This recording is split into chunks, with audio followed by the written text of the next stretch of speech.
Good morning बच्चों।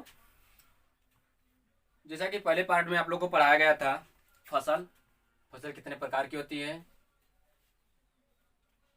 उसमें सभी डिटेल से बताया गया था। फसल 3 प्रकार की होती थी, रबी, खरीफ, जायद। ये पहले पार्ट में आप लोग पढ़े हैं। उसके बाद आगे का पॉइंट है फसल उगाने के लिए क्या क्या क्रियाकलाप करने पड़ते हैं। उसमें से फर्स्ट पॉइंट है मिट्टी तैयार करना। मिट्टी हम जब फसल फसल उगाने के लिए सबसे पहले हम खेतों में मिट्टी को तैयार करते हैं। मिट्टी किन किन औजारों से तैयार की जाती है?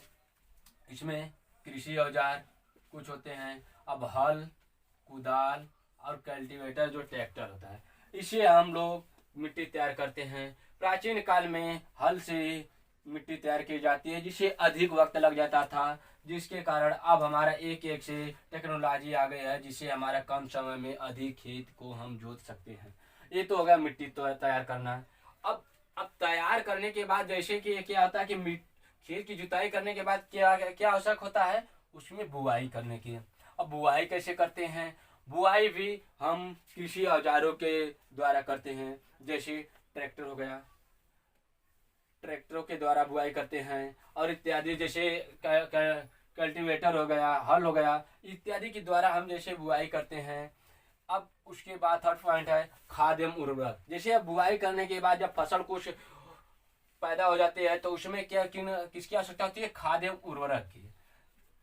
जैसे अपने क्षेत्र में जो जो फसल जैसे तैयार होती है उस पर आप दिमाग लगाकर थोड़ा सा इसको पढ़ेंगे तो और अच्छे से आप लोग को क्लियर हो जाएगा। जैसे फिर उसके बाद अगला क्या है? खाद और उर्वरक। खाद में सबसे पहले खाद एवं उर्वरक की उसके बाद आवश्यकता होती है। अब खाद उर्वरक के बाद क्या होता है? उसमें सिंचाई। सिंचाई क्या? जल की आवश्यकता होती है।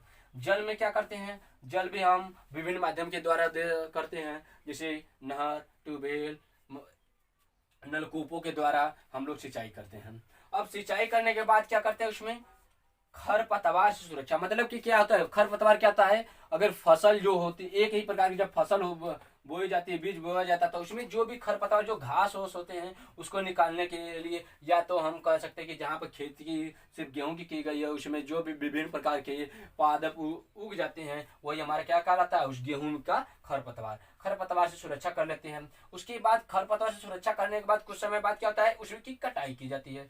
कटाई कैसे की जाती है? कटाई भी अनेक कृषि औजारों के माध्यम के द्वारा की जाती है। अब कटाई करने के बाद क्या करते हैं? उसका थ्रेशिंग होता है। थ्रेशिंग क्या होता है? गेहूं तथा भूसे को अलग करना हमारा थ्रेशिंग कहलाता है। अब उसके बाद थ्रेशिंग करने के बाद क्या करता है? उसका भंडारण करते हैं। भंडारण कहाँ करते हैं?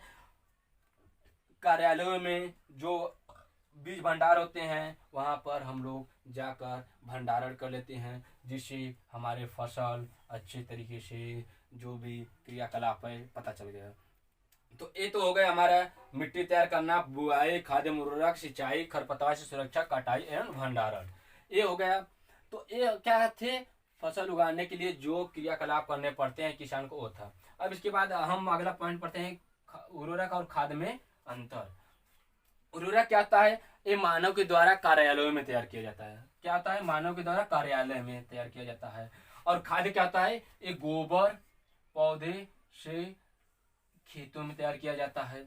अब इसमें क्या होता है? उर्वरक में ह्यूमस। ह्यूमस क्या होता है? सड़े गले पदार्थ जब पृथ्वी की ऊपरी सतह पर होते हैं तो उसी के क्या कहा जाता है? ह्यूमस। तो उसी अब उर्वरक जो होता है, अब जो कार्यालयों में तैयार किया जाता है उसमें ह्यूमस की मात्रा क्या होती है? बहुत कम होती है। और क्या होता है? खाद में ह्यूमस की प्रचुर मात्रा होती है। सबसे अधिक मात्रा किसमें होती है? ह्यूमस की। ये खाद में होता है, जिसके कारण खाद्य हमारा जो बीज को या फसल को थोड़ा सा अधिक टाइम में इसमें पोषक तत्व प्रदान करता है, और उर्वरक में बहुत अधिक तेजी से होता है। अब देखिए इसमें उर्वरक में नाइट्रोजन, फास्फोरस, पोटेशियम की प्रचुर मात्रा होती है। किसमें? जो उर्वरक तैयार किए जाते हैं फैक्ट्रियों में। अब खाद में क्या होता है? इसमें उर्वरक की अपेक्षा पोषक तत्व कम मात्रा में होती है, इसीलिए खाद्य को अधिक सिंचाई करते समय या तो खेत में डालना पड़ता है, और उर्वरक को अधिक मात्रा में ये नाइट्रोजन, पोटेशियम,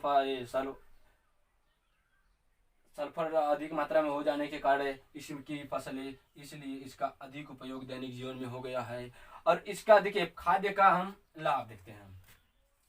इस खाद्य से लाभ, खाद्य से लाभ ये होता है कि जो जब खाद हम छिड़क देते हैं तो इसके जो मिट्टी होती है उसके बीच रंध्र की मात्रा अधिक होती है।